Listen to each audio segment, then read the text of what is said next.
Now last season we checked out KTM's 1190 Adventure and 1190 Adventure R, and those bikes were great at doing exactly what their name said, taking you on an adventure. They were the only two bikes or adventure bikes that KTM had in its range at the time. Now they've added two more, the 1050 Adventure and the 1290 Super Adventure. Now both the 1050 and the 1290 are at either end of the spectrum, sort of. In the middle with the 1190s, they're more aggressive off-road type machines, and the 1190 Adventure R that you see down there comes fully equipped with 21-inch front wheel and knobby tyres straight from the factory. But you might say that these are more road-based. You've got the 1050 entry level, which we're going to check out this episode, and next week we're going to delve right into the 1290 Super Adventure. KTM's adventure bikes have been very popular with Australian riders over the years. Now, when they brought the first V-twin 950cc version out, sold like hotcakes. They then got bigger, they got better, 990cc, then 1190.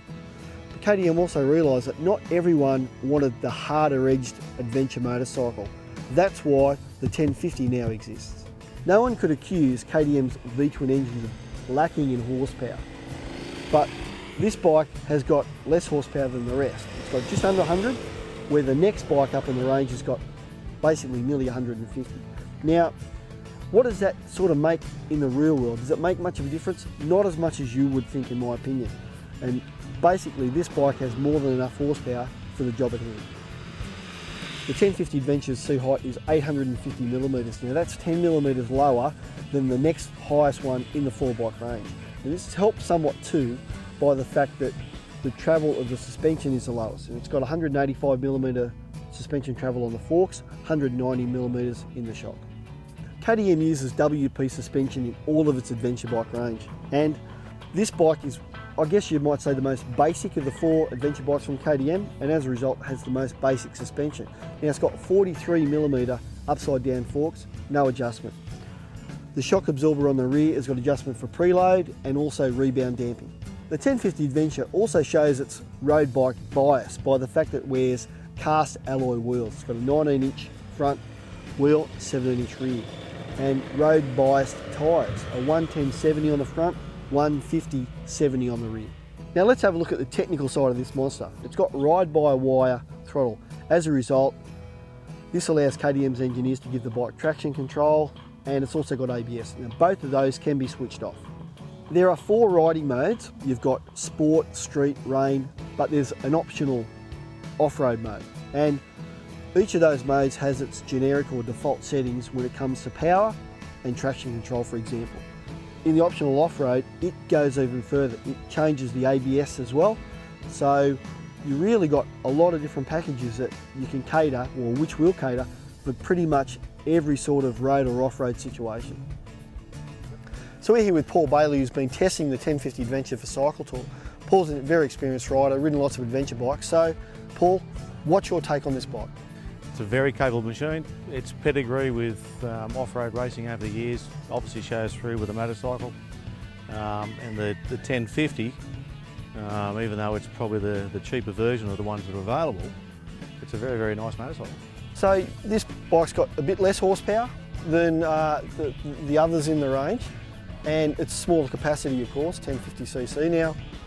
Now, do you think that the horsepower is a positive or negative? I think it's a positive. It feels very strong. It's got great power right through the whole rev range. It's not ridiculous power that's going to get yourself in trouble. These bikes aren't a sports bike, but they're meant for spirited riding. And I think it's a nice balance between the power and the size of the bike and the suspension. I think it works really, really well. So have you been able to try some of the different riding modes? Yeah. Turned off the traction control on the dirt section we come along. That was quite nice. The power's really good for that. It's not ridiculous where it's stepping the rear end out too hard. It's just nice and controlled. Quite nice in that respect. ABS, same thing, turn that off and just use the brakes as normal. Felt quite good as well. And on that dirt section we just came along, it was very confidence inspiring. Now, I guess the roads that this is designed for, you'd have to say we've been on them today. And how have you found that the suspension has worked, considering there's no adjustment on the front, but there is adjustment in the rear. You know, we know that's part of the budget side of things of this bike, but you know, how have you found it? Yeah, well, it's built for a budget, that's for sure. But the front forks are very compliant. It feels just as nice on the road as it does on the dirt. Again, it's road tyres, and we're trying to ride the bike on some fairly loose gravelled dirt sections, so that's a bit of a challenge in itself. But with the rear suspension being adjustable, at least you got that scope to be able to control two-up riding, luggage, that sort of thing. I found it nice and balanced. It's right on the money. Who do you think the bike's aimed at? I think it's aimed at that guy that just wants to get out and travel. The guy that enjoys sitting upright, enjoys a background of trail bike riding, that type of thing. Maybe sports bike is not his thing. He just wants a bike that's going to give him a nice relaxed ride, offer him the power that he needs, the braking that he needs, and a level of handling both on-road and off-road that he can be confident with and enjoy. And not be afraid to, as we did today, stop and see some dirt roads leading up and decide to go up those roads and have a look around. So there you have it. KTM has got a great range of adventure motorcycles, but this is the entry level, both in capability and in price. And I think it's going to suit a lot of different riders, and this is a great entry level adventure bike from KTM. A KTM 1050 Adventure will set you back $17,995 plus on-road costs. Talk to your KTM dealer.